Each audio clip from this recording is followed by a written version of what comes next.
Je suis randonneur, j'ai beaucoup marché seul et en groupe et aussi sur le chemin de Compostelle bien évidemment. Et j'avais envie de faire partager ces moments que l'on vit quand on est randonneur, ces rencontres, ces moments privilégiés qu'on peut avoir avec la nature, avec la lumière, avec le patrimoine aussi. Et j'avais envie de pouvoir faire partager ça. Et effectivement, Compostelle, c'est merveilleux pour ça, puisque c'est un pèlerinage qui a un début et puis surtout une fin. Donc ça permet d'avoir une unité de lieux avec des pèlerins et qui peuvent devenir des personnages. Donc c'est assez finalement cinématographique. C'est un cadre qui permet une narration, qui pose des éléments dramatiques qu'on peut travailler, qu'on peut tisser au fur et à mesure des étapes. Au départ, lorsque j'ai commencé à aller dans cette voie et sur ce film, je ne savais pas ce que j'allais faire. Je ne savais même pas si j'allais en faire un film.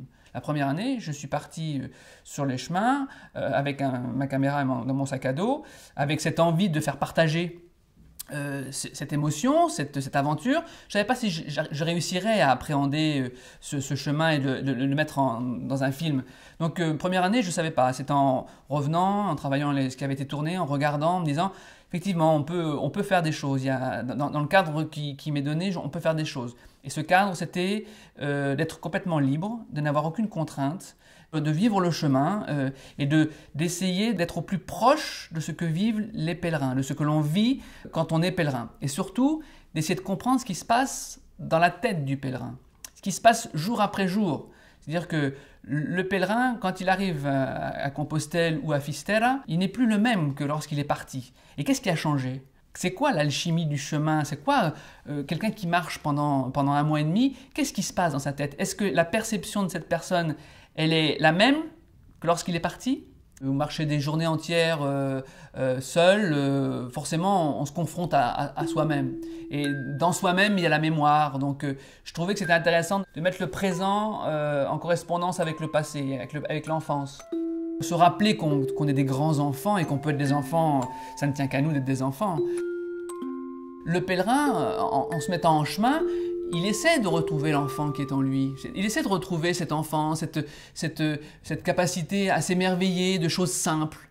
Il y a ça qui fait que c'est une donnée très importante, l'humilité. Le pèlerin, il retrouve la simplicité de la vie. Il retrouve la simplicité du contact avec les éléments. Comme on est attentif, comme on est à l'écoute, et comme on a tous ses sens sont en éveil, on perçoit autrement. On perçoit de manière plus dense. On est à l'écoute de tout ce qui peut nous arriver autour. Et ça donne un rapport au temps qui est différent. On réouvre de nouveaux canaux. On réouvre de nouveaux canaux de perception. La nature, le son, l'émotion.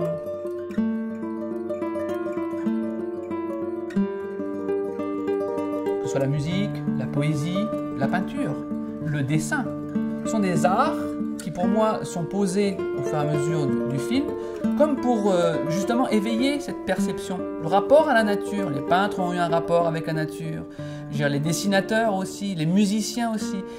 Donc c'est important pour moi de poser des arts, de les souligner, on les rencontre au fur et à mesure du chemin, comme on les rencontre dans la vie, parce qu'ils nous interrogent sur la perception que l'on a au monde, sur la perception que l'on a à la nature. Et c'est pour ça que je les ai posés au fur et à mesure du film.